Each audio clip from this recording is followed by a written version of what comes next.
तब तो हम कभी भव से पार लग ही नहीं पाएंगे।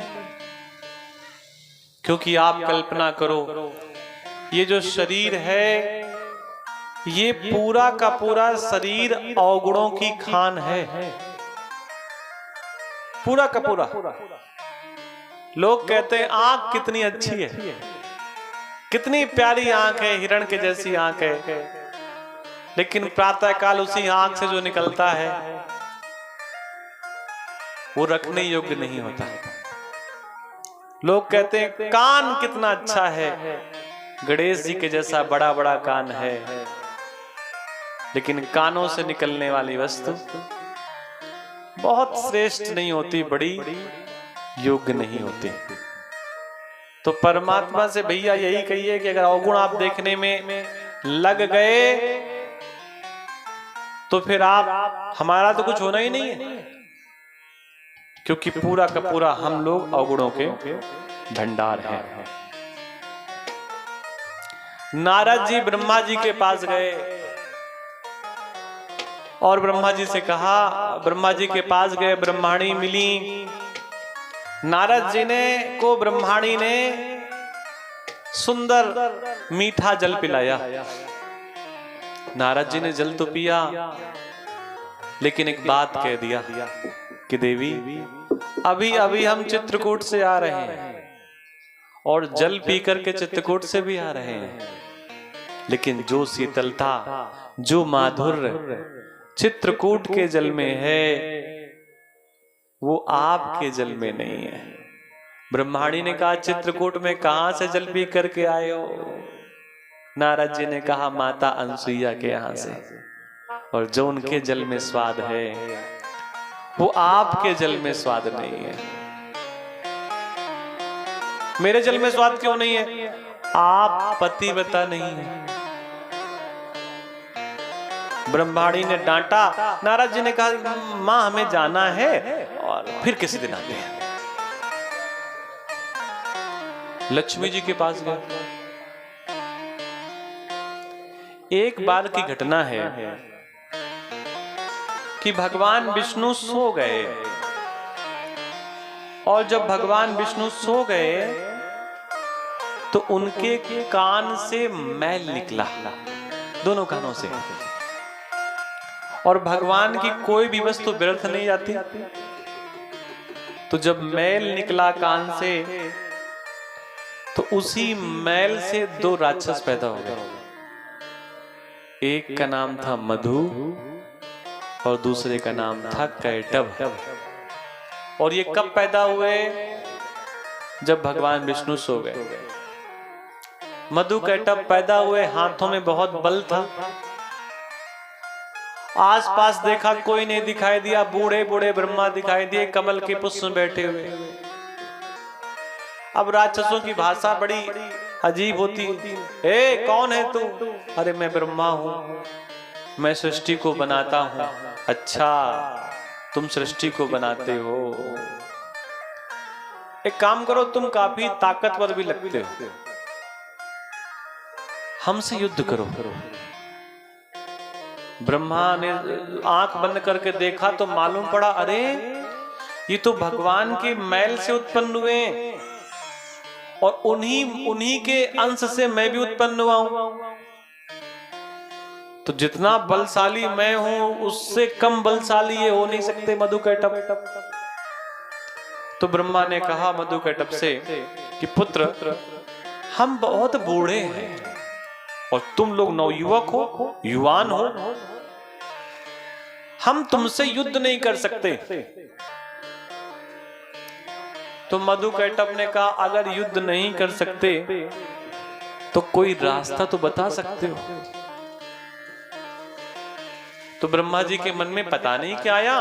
ब्रह्मा जी ने कहा वो क्षीर सागर में सर्प की सैया में मुस्कुराता हुआ श्याम रंग का एक देवता मिलेगा, वो तुम्हारे हाथ पैर की सब खुजली शांत कर देगा। विष्णु भगवान के पास गए, पहले तो जगाया। अच्छा ब्रह्मा जी ने बता दिया था कि भगवान है ये। मधु कैटभ ने कहा तुम भगवान हो, सृष्टि का पालन करते हो, अच्छा, भगवान विष्णु को पता ही नहीं चला कि ये कौन है। बोलते रहे मैं भगवान हूं, मैं सृष्टि का पालन करता हूं। यहां बीच में एक और घटना घटी और ये घटना सुनने योग्य है। जब भगवान विष्णु सो गए तो लक्ष्मी भगवान को छोड़ करके चली गई। किसी ने पूछा लक्ष्मी जी से कि आप नारायण को छोड़ करके क्यों जा रही हैं? तो पता है लक्ष्मी ने क्या कहा? जो लोग बहुत सोते हैं, जो लोग कोई काम नहीं करते, जो दिन में भी सोते रहते हैं, और ऐसा सोने वाला मेरा पति ही क्यों ना हो, मैं बहुत आलस और सोने वाले के पास कभी नहीं रहती। और ऐसा नहीं कि मैं मन मुताबिक कह रहा हूं। लक्ष्मी जी ने कहा होंगे नारायण, बने रहेंगे, लेकिन इनको नींद कैसे आ गई, इन्हें आलस से कैसे आ गया, और आलस आ गया है तो मैं आलसी व्यक्ति के पास नहीं रहती। और लक्ष्मी छोड़ करके चली गई। मधुकैटभ का युद्ध हुआ, भगवान विष्णु के साथ बहुत युद्ध हुआ। 5000 वर्षों तक युद्ध हुआ देवी पुराण के अनुसार। पहले मधु युद्ध करता भगवान विष्णु से और कैटभ आराम कर लेता, फिर कैटभ युद्ध करता, मधु आराम कर लेता, लेकिन भगवान विष्णु को आराम करने का मौका नहीं देते। सो कैसे गए? एक बात और यहां विषय सोचने वाला है। 5000 वर्षों तक युद्ध हुआ और भगवान विष्णु जीत क्यों नहीं पाए? क्योंकि जो भगवान विष्णु है उन्हीं के अंश से मधुकैटभ है, उन्हीं के अंश से मधुकैटभ है। तो अपने अंश से कैसे कोई जीत सकता है?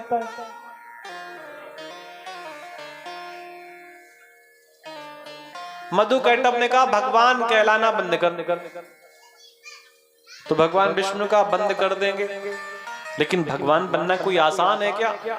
मधुकैटभ ने कहा देखो तुम हमसे जीत तो पाए नहीं हो, इसका मतलब तुम हमसे छोटे हुए, हम तुमसे बड़े हुए, तो ये शेष सैया छोड़ दो पहले और भगवान कहलाना बंद करो। मधुकैटभ ने कहा ठीक है। भगवान ने कहा भगवान कहलाना बंद कर देंगे। अच्छा, भगवान भी लीला कर रहे थे। विष्णु भगवान ने कहा अब तुम भगवान बन गए। तो मधुकैटभ प्रसन्न हुए। अच्छा, मधुकैटभ इतने श्रेष्ठ हैं कि भगवान से कह रहे हैं कि देखो हम पहली बार भगवान बने हैं और तुम बहुत दिनों से भगवान हो, तो ये बताओ भगवान बनने के बाद सबसे पहले किया क्या जाता है? भगवान ने कहा भगवान बनने के बाद पहले शांत रहा जाता है, और जो सामने होता है उसको आशीर्वाद दिया जाता है, उसके लिए शुभ वचन बोले जाते हैं, वो कुछ मांगे तो उसे दिया जाता है भगवान बनने के बाद।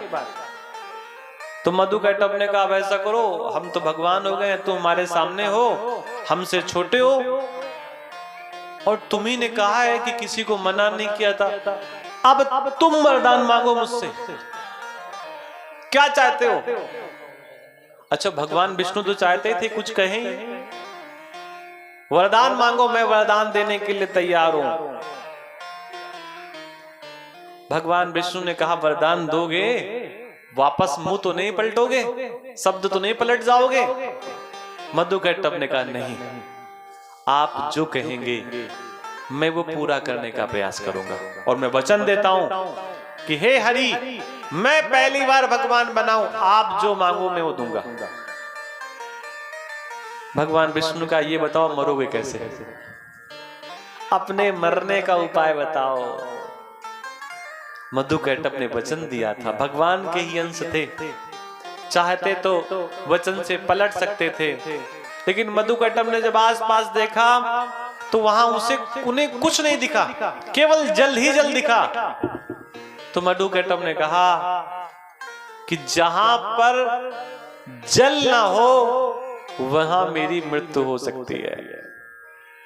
भगवान विष्णु ने अपनी जंघाओं को बड़ा किया और जंघाओं की ओर इशारा करते हुए कहा कि क्या यहां तुम्हें जल दिख रहा है? मधुकैटभ ने कहा नहीं दिख रहा। भगवान ने कहा रख दो गर्दन यहीं पे।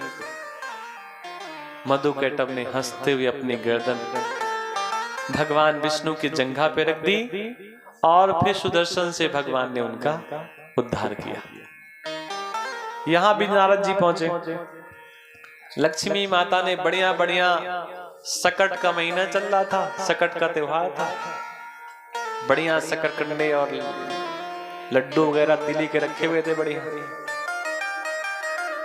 खूब खिलाए लक्ष्मी जी ने, नारद जी ने खूब खाए। नारद जी ने कहा माता बिल्कुल तृप्त हो गया मैं, बहुत मजा आया। लेकिन तो माता ने कहा बैकुंठ में वो भी लेकिन? बोले अभी अभी वो चित्रकूट से आ रहे हैं और वहां भी चतुर्थी का दिन था, वहां तो इस प्रकार के पकवान थे नहीं, तो माता ने लड्डू दिया जो उनके पास थे, मैंने खाया, बहुत स्वाद आया। जितना स्वाद माता के यहां से खा करके आया है, अनसुईया माता के यहां से, उतना आपके हाथों में स्वाद नहीं है। क्यों? वो पतिव्रता है। लक्ष्मी जी ने कहा मैं पतिव्रता नहीं हूं। भगवान ने कहा जब नारद जी ने कहा जब भगवान एक बार सो गए थे तो आप बिना बताए चली गई थी ना? लक्ष्मी जी ने कहा हाँ, और इतना कहकर नारद जी वहां से चले गए। माता पार्वती के पास पहुंचे।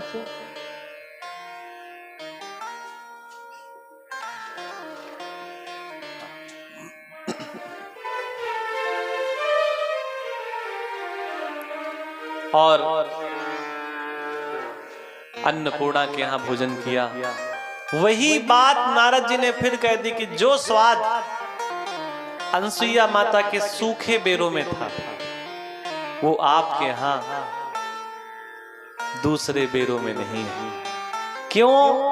वो पतिव्रता है। तो माता पार्वती ने कहा मैं पतिव्रता नहीं हूं। तो नारद जी ने कहा आप अपने पति की बात ही कहां मानती हैं? और भगवान शंकर में के गले में जो मुंडों की माला है वो बताता है कि कौन पतिव्रता है कौन कैसा है। नारद जी चले गए ऐसा कह करके। तीनों के जब पति आए तो तीनों के चेहरे उदास थे।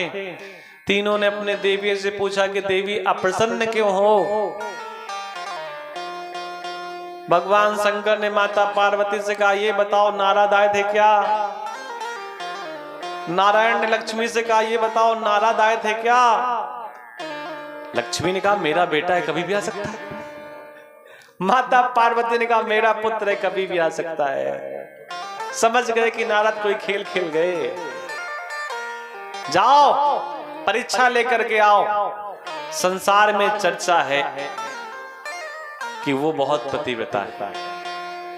तीनों अपने घर से उदास चले, रास्ते में मिल गए, एक दूसरे से पूछ रहे कहां जा रहे हो? बताने के लिए कोई तैयार नहीं है। घर का प्रताड़ित व्यक्ति कहां बताता है समस्या क्या है? तीनों ने कहा हम जहां जा रहे हैं जाते हैं। शंकर ने विष्णु से कहा कि तुमको जहां जाना है जाओ, हमारे पीछे पीछे मत आओ। लेकिन कल्पना करो जब रास्ता एक ही हो, जाना चित्रकूट है तो एक ही रास्ते से जाओगे। तो भगवान हरि ने पूछा हर से कि कहीं तुम भी घर से भगाए तो नहीं गए हो? तो ब्रह्मा जी ने कहा वही स्थिति अपनी भी है। बोले फिर चलो भाई, जब तीनों घर से चित्रकूट भेज दिए गए हैं तो चलो। तीनों गए द्वार में परीक्षा लेने के लिए। लेकिन अपने स्वरूप में पहुंच जाएंगे तो माता पहचान नहीं पाएगी। संत महात्मा के स्वरूप में पहुंच गए। भवत भिक्षाम देहि, द्वार पे आवाज लगाई भिक्षा दो। मां बहुत जोर की भूख लगी है। अनसुईया माता ढेर सारे पकवान लेकर के, ऐसे नहीं खाएंगे। तो कैसे खाएंगे? आप जब तक निर्वस्त्र होकर के भोजन नहीं खिलाएंगे हम नहीं खाएंगे। अनसुईया माता को बड़ा क्रोध आया कि महात्मा होकर कैसी बातें कह रहे हैं। लेकिन जब शब्दों पे गौर किया तो मालूम पड़ा है बूढ़े बूढ़े महात्मा, लेकिन प्रार्थना मां कह करके की है। समझ गई कि अगर मां कहा है तो बच्चों के सामने मां किसी भी अवस्था में हो। अपनी कुटिया पे गई, अत्रि जी का कमंडल रखा हुआ था, उठा लाई, जल छिड़क दिया, तीनों 6 महीने के दूध मुहे बच्चे बन गए। और फिर उन्हें अनसुईया माता ने पैपान कराया। अत्रि जी आए, अत्रि जी ने कहा कि जब खुशियां आती तो ऐसे ही आती है, अभी तक एक संतान नहीं थी और हुई तो 3 हो गई, कहां से आई कैसे आई वो तो सब जानते हैं, अत्रि जी सारी बातें जानते हैं। 6 महीने हो गए, जब तीनों के पति नहीं पहुंचे तब चिंता हुई। आप समझिए पत्नियों का, माताओं का हृदय कितना कठोर होता है। 6 महीने पता ही नहीं, लेकिन यहाँ की माताओं का हृदय कठोर नहीं है, यहाँ की तो श्रेष्ठ माताएं हैं। 6 महीने बाद याद आई मेरे पति कहां गए, तब बुलाया पुत्र नारद। नारद जी आ गए। जी माता। बोले वो मेरे पति गए थे, पता नहीं कहां है, पूछो कहीं कहां खो गए, कुंभ चल रहा है। नारद जी ने कहा वो खोए नहीं है, वो तो बहुत मस्त हैं, वो तो बढ़िया जीवन जी रहे, आराम का जीवन जी रहे, न वस्त्र की चिंता, न पालन पोषण भरण पोषण की चिंता, वो तो दूध मुहे बच्चे हैं, दुग्ध का पान करते हैं और आराम से खेलते रहते हैं। दूध मुहे बच्चे, पूरी बात नारद जी ने बताई। तब तीनों को लगा कि जाना चाहिए और अपने पतियों को सकुशल वापस लाना चाहिए। तीनों वेश बदल करके गईं, मां हमें भी कुछ दे दो। अनसुईया माता ने कहा यहां जंगल में जब मांगने आते हैं 3 ही मांगते हैं, कारण क्या है? क्या चाहिए? हमारे पति हमें वापस कर दो, हमने तुम्हारे पति नहीं लिए। तीनों देवियों ने कहा जो आपके घर में ललना में, जो पलना में ललना पड़े हैं, यही हमारे पति हैं, इनको हमें वापस कर दो। तीनों को माता अनुसुईया लेकर के आ गए, भैया अपना अपना ले जाओ। आप बताओ किसी मां से कह दिया जाए कि 6 महीने का आपका पति है, तो मां बेचारी परेशान हो जाएगी। जान तो गई कि हैं तो तीनों, मतलब इनमें तो तीनों देवता ही हैं। अनसुईया माता ने कहा अपना अपना उठाओ और ले जाओ। माता पार्वती को याद आया, एक बार मैंने सीता का स्वरूप बनाया था, और स्वरूप बनाया तो शरीर त्यागना पड़ा, कहीं ऐसा ना हो मैं राम को स्पर्श कर लूं और मुझे पुनः शरीर छोड़ना पड़े। तीनों गिर पड़ी, अनसुईया के पग गई सीता। तीनों माता अनसुईया के पैरों पे पड़ गई, हमें वैसे ही हमारे पति वापस कर दीजिए जिस अवस्था में आपके यहां आए थे। कमंडल का पुनः जल लिया, तीनों के ऊपर छोड़ा तो तीनों फिर अपने स्वरूप में प्रकट हो गए। 6 महीने तक माता का दुग्धपान किया था, और जहां व्यक्ति 6 महीने रुक जाता है वहां स्नेह तो प्रेम जागृत हो ही जाता है। वापस तो जा रहे हैं, लेकिन पलट पलट करके अनसुईया माता की ओर देख रहे हैं। अत्रि भी थे वहां पे। अत्रि ने देखा कि देवी अनसुईया की आंखों में आंसू हैं, पहली बार। अत्रि ने कहा, और भगवान शिव ने भी देखा। भगवान शिव को ऐसा लगा कि मेरा दर्शन इन्होंने पाया, मुझे अपनी गोद में खिलाया, मुझे प्यार दिया, दुलार दिया, और मैं ऐसे ही चला जा रहा हूं, मुझे भी तो कुछ देना चाहिए। तो भगवान शंकर ने कहा, मां जाने का मन नहीं हो रहा, लेकिन जाना पड़ेगा। आप ऐसा करो, कुछ मांग लो।